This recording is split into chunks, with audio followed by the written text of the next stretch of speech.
So who is Dave? Dave is a father, husband, millwright, and youngest of four. Okay, who's husband? Yours.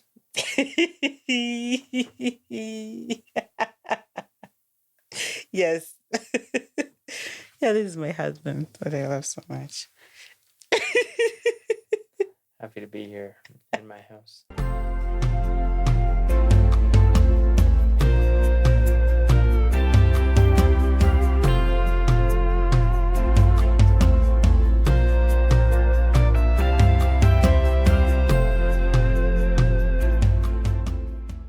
Hey guys, so welcome to today's episode of Naked and Not Ashamed. With my guest here. My name is Percy Smith, and I'm with my guest here, Dave Smith. And today we're just getting to know him and know about his life and the lessons he learned. So, Dave, you're so much welcome today. Thank you. Yeah, and we are happy to have you as our guest. Yeah, I'm happy to be here too. Oh, nice. So I'll just go straight. Maybe, of course, the obvious question: who is Dave in like a sentence? Dave is a father, husband, millwright, and youngest of four. Okay, who's husband? Yours.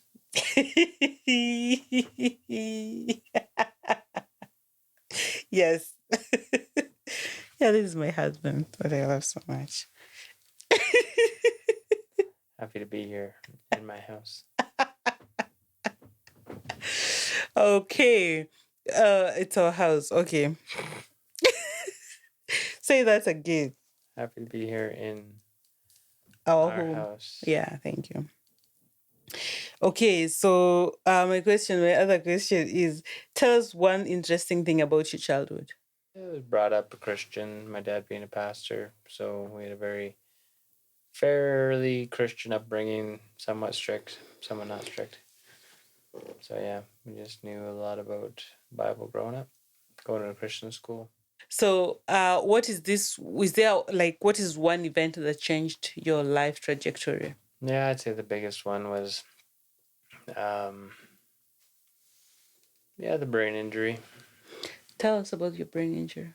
So the brain injury was somewhat something that kind of reset what I was and who I am now, and I think that went from um, less grateful, um, more introverted to a more grateful, more extroverted um, type person, and that I love talking a lot more than I ever used to. So it was new. So, when you're talking about brain injury, some people don't know you and they don't know about this brain injury. Tell us in details what happened. How did you get this brain injury? So I've told this story hundreds of times in the last. It's been 11 years this month actually. In another 10 days. It's almost been 11 years. And so yeah, what happened is I was trying to get home from, was it work that day? I don't know what I was doing in town. I sold my car that day. So I was trying to get home, and I heard about this idea that you can get a ride from a trucker on Highway 1 in Manitoba, and you just, put your thumb out and try to hitch a ride. I did it for, I don't know, an hour, two, nothing really happened. And then I saw one pulled over, so I went up and talked to him and asked if I can get a ride, and he said, yeah, sure. And then he said, just hop on the back bumper. So I did. I hopped on the back bumper of the semi-truck trailer and then rode for 20 minutes of a 10-minute drive. And then he pulled over. He got out of the car and said, oh yeah, I'm just having some brake issues. And I said, oh, okay, can I help fix it or something? And continue. He's like, oh no, I think I'm just gonna have a nap. And I said, okay. So right as he said that, there was another trucker parked in front of him that started taking off, and I thought that it was a good time to just jump on. So I ran and jumped on that truck without him knowing that I was on the back, and 10 more minutes to my intersection coming, so I knew how fast it was. It was a highway that just got moved to 110 kilometers an hour, and Highway 1 in Manitoba. So it was, I see all the grass go by on the side of the road, and I thought, okay, well, if I have to, and I kind of want to, I can jump, tuck and roll, and I'll be okay.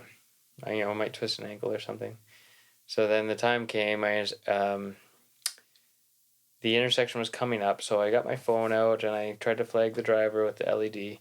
And either he didn't see it or didn't think much of it, so he kept going, and I figured, okay, well, this is my time to shine. So I kind of went to the edge of the bumper thinking I was going to jump. But I don't remember anything for 15 days after that point. Woke up in the ICU and in Winnipeg, and yeah, then slowly kind of pieced the story together about what happened. But the first thing I remember is that I was found on the side of the road. Someone was telling me, I think it was my stepmom. And, oh yeah, and then I asked if my mom was around, and they reminded me that she'd passed away. I was like, oh yeah, okay. But yeah, anyways, that it all kind of came back quick as soon as I heard that. Is, oh, I guess the jumping off the truck didn't go so well. And I remember a lot of, there was fentanyl that I was given an induced coma for 15 days. So there all was a these lot things. there was a lot of some tripping, I guess, that was going on that I remembered from that time. So all these things are happening, or this communication is happening after 15 days. Yes. Okay, so you don't remember anything until after 15 days. Yeah, and I started, like I said, I was tripping a little bit. I remember some of them, they're kind of like dreams, but they were dreams mixed with real life. So, but yeah, it wasn't anything concrete that I remember. So you're talking about like getting married after 2 months of meeting each other. Mm-hmm. Okay, just maybe like whatever, just a little bit before you continue with your story. Would you change anything if you went back in time about that situation? Yeah. What would you do I differently? mean, with my intelligence now, I wouldn't have got married so fast, and I wouldn't have thought that 21 was the age limit to get married in my family. Yeah. I would have given it more time and more life. You got married at 21? Yeah. Okay. Yeah, I think that's a big one, right? Because you got married because you felt lonely and you felt that age was catching up. Yeah, and it wasn't just like I wanted a girlfriend. Yeah, I didn't have good quality girlfriends, like not very many, but before that, so I guess I didn't really know myself, and I was unconfident, and that was probably a lot of red flags that came up for dating at that time, and so yeah, that was two things. I was like, Whoever accepted you. I really wanted a girl because I thought I could love so much, but yeah, no, I kind of jumped one that accepted me pretty well. Okay. Yeah, I think that's an important thing for people to know. I'm not like standing somewhere being a marriage advisor or counselor, but I know like something very important is, yeah, someone should not get married because they feel lonely, or because of age, or just settling for whatever. Because I'm not trying to say your ex is whatever, but I'm trying to say like settling for anyone that accepts you because you don't know your worth, right? Or Yeah, you don't feel and confident in because yourself. I know what I know now about worth, and it wasn't till 8 years, maybe 9 years after getting married, that I really found a way to find my net worth, self worth. I think that's Okay. really important to get for if people want to get into a relationship or something, is to know your self worth before going into it and what you're going to put up with. Okay, I want you to repeat that. To know your self worth so that you know what you're willing to put up with when somebody mistreats you, and when you're ready to draw the lines and make boundaries for yourself and be assertive, because Yeah, I didn't know about that. before getting married, Yeah, right? right. So you said you, I'm trying to just echo what you're saying. So you did not know how to be assertive. What do you mean? What do you mean by that? I thought being assertive means pretty well being rude. I put the two words as synonyms pretty well, the same thing, because being assertive means that you're putting yourself first, which I know now is not the truth, but um, yeah, I kind of figured that would just be rude if I was assertive. So I was a fairly nice guy in the military, kind of getting yelled at all the time. So yeah, I never was really assertive, so I didn't know my own self-worth because I didn't stand up for myself when I get mistreated. And yeah, that's what I think a really big thing to learn. You're saying when you got mistreated, you did not know your self worth. What do you mean? Yeah, like when the military supervisors or uh, the boss people, when they would, or the higher ranks, when they would mistreat me, and like I couldn't really stand up for myself in that point, otherwise it'd be insubordinate. So I just kind of took it, and then the relationship as well. I found out then I did try to be assertive on things because I figured that was the way. And then I ended up getting hammered down hard. I went to anger management, went saw a counselor or psychologist. He actually told me he was doing anger management that I didn't have any issues, but whatever. I learned a lot. I still did it, and going back over the 10 years, 11 years of marriage, I found now that I did not, like at first I did stand up for myself, but then between the army and then all the drama, I didn't come home some nights. I stayed on the base with other buddies, gave me a place to sleep on the couch. And I just figured it wasn't worth standing up for myself as much because it's just more drama that I, have to hang out with other people. Looking back over that time now, I realize I did not have very many boundaries, or if I did, they're all getting crossed like crazy. And so my self worth was lowered over and over and over with that person. And it just kept getting worse. So we keep going to counseling and seeing people. Really, some really good counselors, some terribly bad counselors. Of course, the terribly bad ones are the ones that would take her side and give So me. if someone did not take your side, is a bad counselor. No, but the work that they would have me do was all blaming me on every one of our issues, and I'm a pretty nice guy. Yeah, you are. And I don't stand up for myself, and I don't remember all the problems and records of wrongs that have happened, so I can't bring up things to point back at her and what she was doing. Like I just wasn't focusing on all the bad things that she was doing, or yeah, I couldn't remember it very well.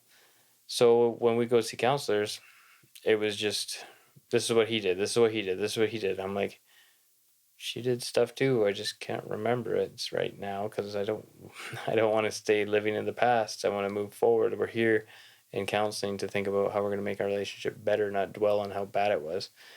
So I did everything, and they gave me homework and books to read, and I read them all. I did all the homework. I tried all the, you know, listening and repeating and learning all that stuff. It's supposed to be mutual, but What do you mean by listening and so repeating? it was this. There's a couple names for it, but one is Imago, and it's about pretty much shutting up, listening, and repeating what they said. Oh, okay. And if they, when you repeat what you heard, and the speaker says, "No, that's not what I said," then you say, "Okay, well, let me try again. Can you repeat what you meant?" And then after that, you summarize everything they said, empathize with it, and validate it. So and it just becomes just like a whole pumping the person up. Okay. Like it's a good thing, but when you pump the person up so much that they're the voice and they're heard all the time, and you just let them feel validated on what they said, it's great, but it doesn't mean that it's good. What they felt is what they felt, and so that's important. But I think over time doing that and just sacrificing myself, and I never really got, I think I might have got once or twice and Ma go back where I say it and then I had it responded to me and everything I felt and have it empathized and validated. Almost never happened, and I did it all the time for her. So I see it now as a lot of the time there. I lost my self-worth. I felt like between military and that relationship, I got into kind of a sinking depression where I just didn't care about myself. So yeah, all the dealings with counseling, we really just, I had more homework. I did all the work. It seemed like to try to make our relationship work, and yeah, it never seemed to be enough because she'd always have some other problems that she would bring up, and it was never getting to that spot where, oh, thank you for bringing up all this or doing all this work, and I see that you're putting in so much effort, and then, just kept going and going, and then ended up doing like a extra mile and did a marriage retreat in Ontario. Flew out there, all inclusive, everything. It was great. Same thing. We sat in with a couple that were counseling us, and yeah, they're just pointing out a lot of my faults because, well, my ex broke down and cried and said about how things were and how she's going through so many hard things, and some of them unrelated to me, which I think most of them were. So how was it your fault? Because she would say things like she wasn't able to do things that she wants to do, and she wasn't able to have babies. Having a hard time. She really wants babies. She's had miscarriages. It wasn't my fault, but she was making it seem like I was the one that has to wear the blame for the fact that she can't have babies. So what role were you playing there? Like, what did you do to deserve all this? Like, there's something you did, right? For someone to say all these things. I don't know what that thing is that I did. There was some bad things that I did do in the relationship, but it was dealt with. I was forgiven for it multiple times. And that just kept coming back up. So, yeah, she, I think, would just constantly be on the defense without being accountable, of course, of what she did wrong. She was. Were you accountable on what you did wrong? Oh, yeah. I was super accountable. I went everywhere and, like I said, saw psychologists, I saw counselors, mental health professionals, did anger management. Like, if they said it, I didn't shy away from it. It got to a point where I saw a psychologist and she never even sought anything for me to do until my ex showed up for one appointment she wanted to be a part of. And when she brought up that I should take medication, that's when my counselor or my psychologist brought up that I should take some antidepressants. And I thought, what? This is so weird. This never came up in conversation up until the day that my ex showed up to the session. And I was totally against it. And then that's where she kind of ruled it out. Oh, well, if you're not going to counseling and listening to what the counselor wants you to do to take drugs, then you're not caring about us and you don't want to work on us anymore. So, being the less self-respecting guy I am, I took the drugs. And I did that for some time. Do you think that was being less whatever respecting? That she made me like the fact that you took drugs. Yeah, the fact that I had to rely on something else to change my mentality so that she would accept me. To take antidepressants is like kind of like taking a stimulant or something. Like, it's just to lower you out so that you're not thinking with the same mindset, I guess. You're supposed to calm down. Yeah. And it worked. I did. I noticed a change. Well, actually, I didn't notice much of a change, but apparently people around me noticed a change. And I felt less clouded in my mind because I was just always think about a lot of stuff. But when that went, a while. And I thought, okay, I'm peaceful. Like, it's not so So busy-minded the anymore.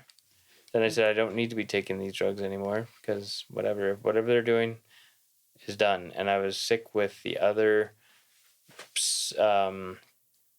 byproducts of the medication but you that I was accept the medication worked. on.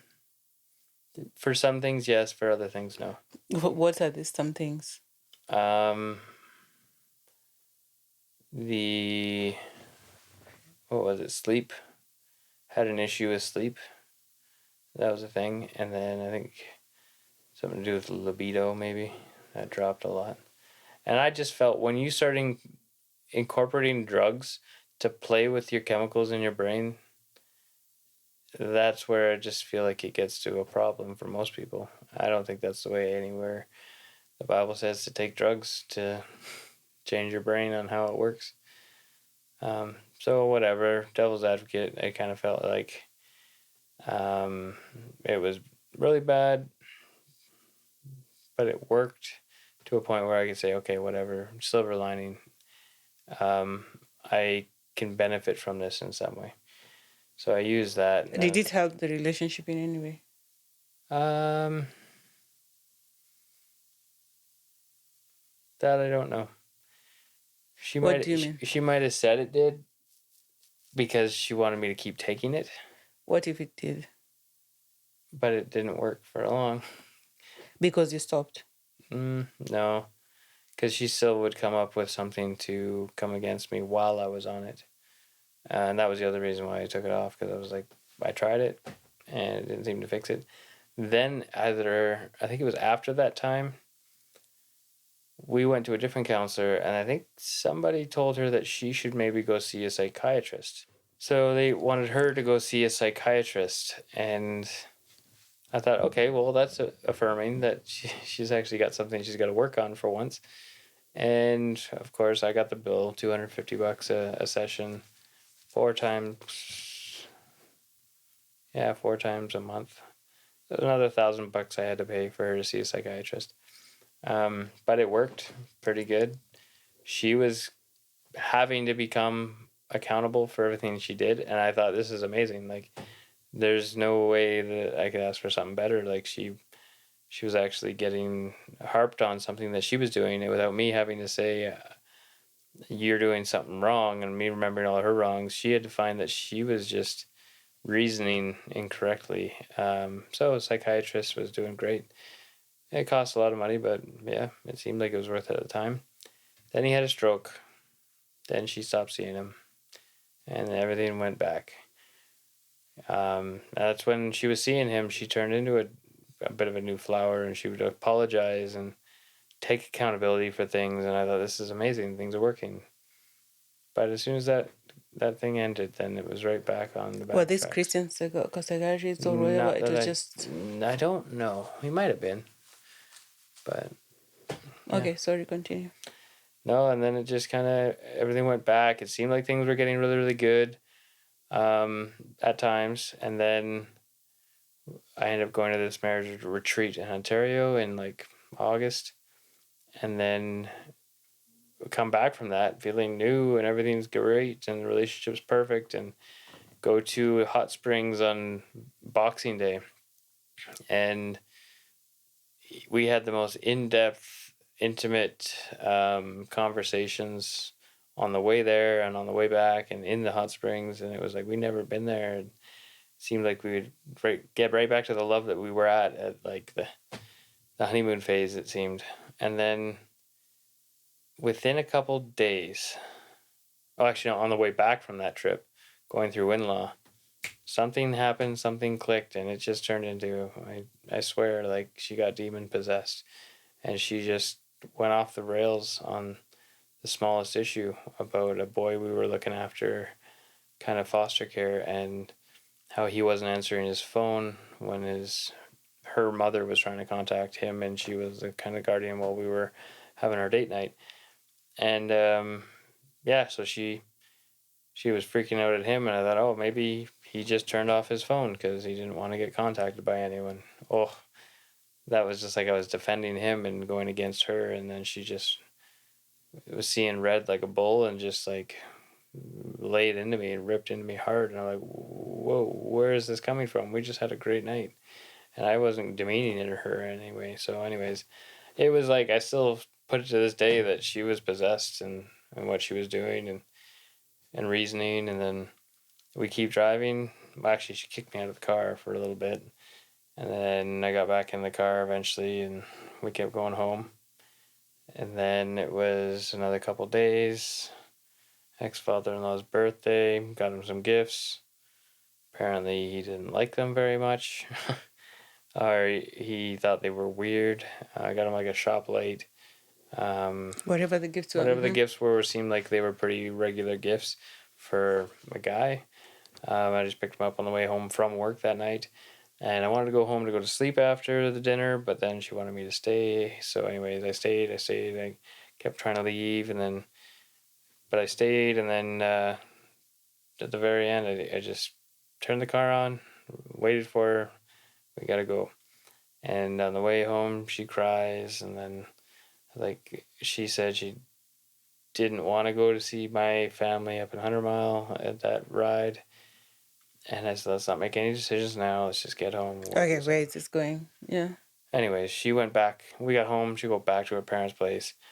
I think it was the next day or next 2 days or something like that. She said we should get a divorce.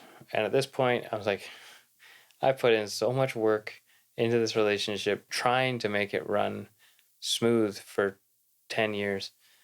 And at times there were good things. A lot of times there were bad things. Mostly her not being accountable or asking for forgiveness or apologizing for anything she did.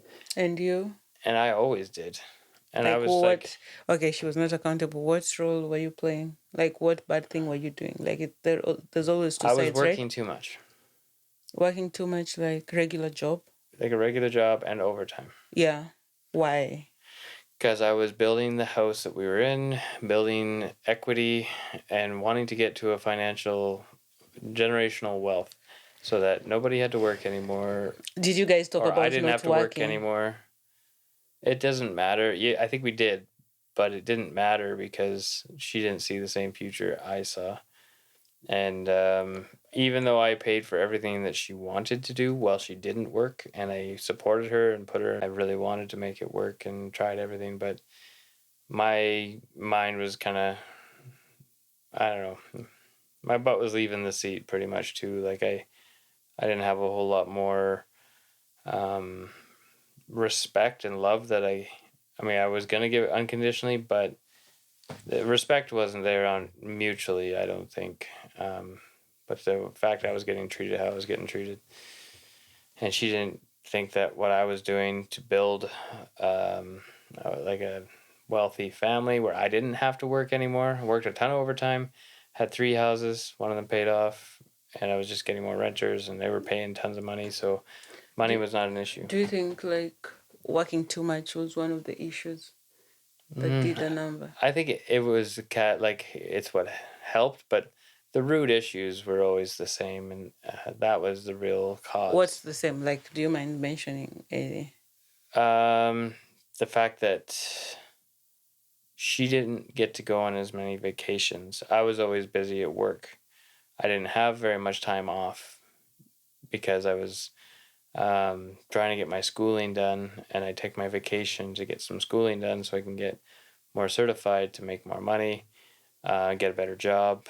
And then when all this is all done and I get that millwright Red Seal journeyman, I could make a lot of money and not have to work as much, near as much, make way more money. And then I have lots and lots of time for vacation. We can travel around the world. We can go to Disneyland, every month if we wanted to. And like that was the plan. And it was very close because, when the divorce happened, I was already undergoing a few surgeries on my finger. And after they let me go at my job because of the injured finger, I went and got my 4th year Red Seal, millwright, and then, it was finally just kind of coming to, a junction of like I worked everything up so high, got to the top, and the divorce happened. Boom. Okay, I want you to hold your thought there. So I think we'll finish with that today and we'll continue from there. Right. From where the divorce happens and everything. So thank you guys for joining us today. It's been amazing having my guest here today, Dave, my husband, of course, and getting to learn a little bit about him and knowing also what he done. So if you want to know what's happened, join next time to know who contributed bigger in the divorce that happened. But anyway, whatever happens, happens. I have him and I love him so much. So I'm thanking God for the broken road. I don't know if I'm supposed to say that, but I'm so grateful that I get to share this life with him and whatever he comes in with. So thank you so much for joining us. Kindly subscribe, click the notification bell. We will be dropping part 2 of this soon. Actually, the next episode will be a part 2 of this. We'll continue with this conversation. Ask all the questions. You can ask any questions. We're pretty naked and unashamed. Yeah, we are naked and not ashamed, and he'll be happy to answer all the questions that he can. But we continue from that part of divorce and getting to know how he contributed and how the other person contributed. Thank you, and we love you so much. Have a good day. Bye.